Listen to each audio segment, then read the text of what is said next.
Hello, I'm Sebastian. Welcome to Nine Nar Trees podcast. Today, I will summarize and review the book. Maverick, a biography of Thomas Sowell by Jason L. Riley, presents a focused, readable portrait of one of America's most influential public intellectuals. Rather than treating Sowell only as a catalog of best-selling titles and provocative arguments, Riley frames him as a person shaped by scarcity, discipline, and an insistence on evidence over fashion. The biography traces Sowell's journey from a childhood marked by poverty and limited formal schooling to military service, then to elite academic training, and a long career as an economist, scholar, and syndicated columnist. Along the way, Riley highlights the defining feature implied by the title, Sowell's refusal to fit neatly into ideological boxes, including the willingness to revise earlier views when confronted with experience and data. The book also situates Sowell within major American debates on race, culture, markets, education, and government policy, showing how his ideas developed in conversation with institutions, mentors, and critics. The result is a succinct intellectual life story that explains why Sowell remains widely cited, controversial, and enduring. I will give you key takeaways from this book. Firstly, from Harlem to the Academy, The Making of an Independent Mind, a central thread in the biography is how Thomas Sowell's early life forged the habits that later defined his scholarship, self-reliance, skepticism towards slogans, and a practical respect for competence. Riley emphasizes the distance between Sowell's beginnings and his eventual standing as a leading economist and commentator. Growing up with limited resources and disrupted schooling, Sowell learned to value hard-won knowledge and to distrust institutions that promised uplift while delivering little. Military service and subsequent education opened doors, but the book treats these not as fairy tale turning points so much as stages in a long process of disciplined self-education. Riley also uses this arc to explain Sowell's resistance to being interpreted as a spokesman for any tribe. His life story is presented as a series of choices that rewarded rigor over conformity, pursuing demanding academic environments, testing beliefs against lived reality, and refusing to let personal biography substitute for argument. By grounding Sowell's later positions in formative experiences, the biography helps readers see how an emphasis on incentives, trade-offs, and measurable outcomes can emerge from a life that repeatedly confronted constraints and consequences. Secondly, intellectual evolution. Moving away from ideological certainty, Riley highlights Sowell's reputation as a thinker willing to change his mind, portraying his evolution as evidence of methodological seriousness rather than opportunism.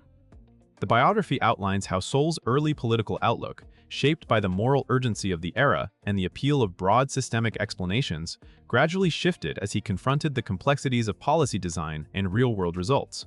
Instead of treating this change as a simple conversion narrative, Riley frames it as an accumulation of observations about how programs operate once filtered to incentives, bureaucracies, and unintended consequences. This topic also shows why Sowell became wary of sweeping promises and why he preferred comparative analysis over moral posturing.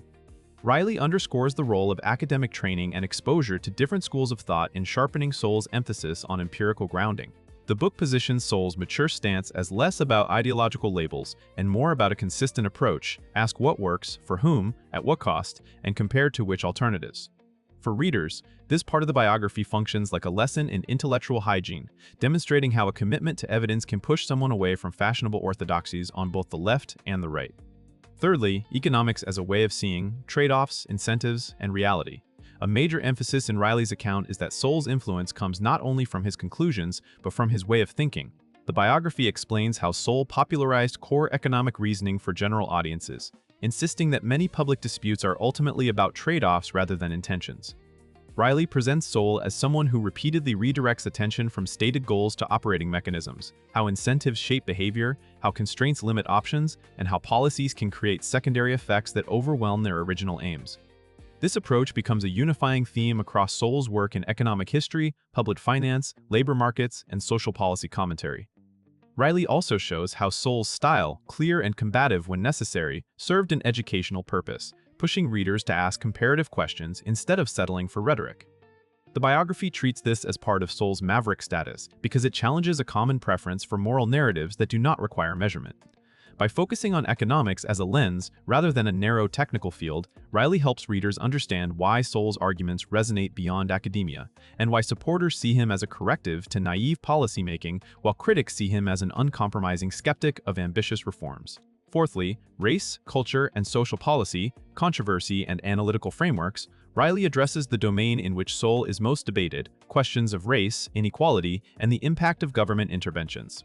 The biography described how Sowell approached these issues through comparisons across groups, eras, and countries, often arguing that outcomes cannot be explained by a single cause and that cultural patterns and institutional incentives matter.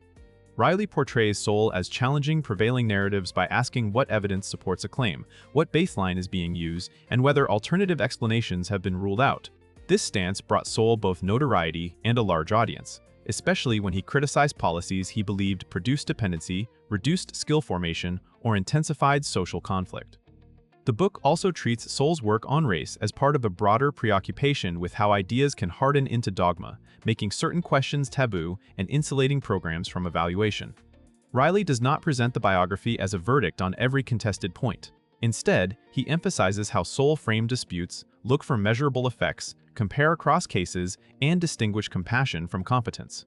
For readers, this topic clarifies why Sowell became a frequent reference point in debates about education, affirmative action, welfare, and policing, and why reactions to his work are often intensely polarized. Lastly, public intellectual at work, writing, institutions, and enduring influence, Riley depicts Sowell as a rare figure who bridged academic research and mass communication without diluting his insistence on argument and evidence. This topic focuses on how Sowell's career unfolded through universities, think tanks, and publishing, and how these settings shaped his ability to influence public discussion. The biography highlights the discipline behind his output, presenting it as a product of routine, clarity of purpose, and a commitment to making complex ideas accessible.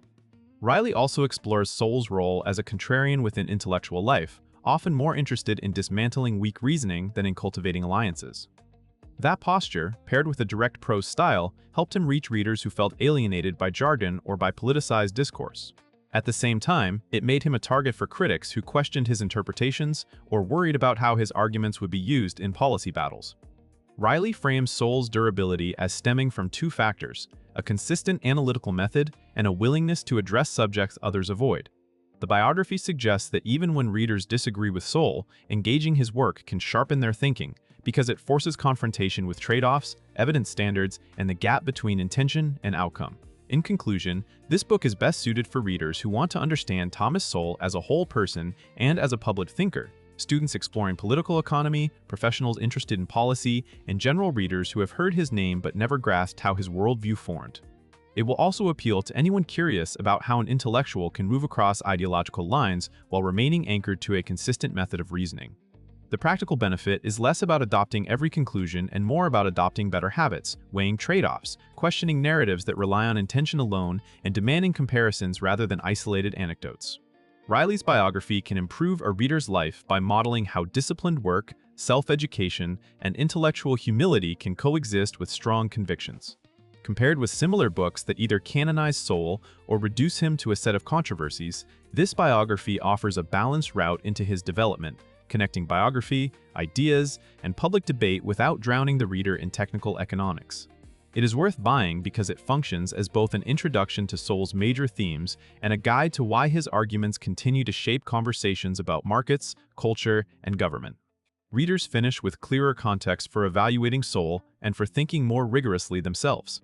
If you would like to support Jason L. Riley, you can buy the book through the Amazon link I've provided in the podcast description.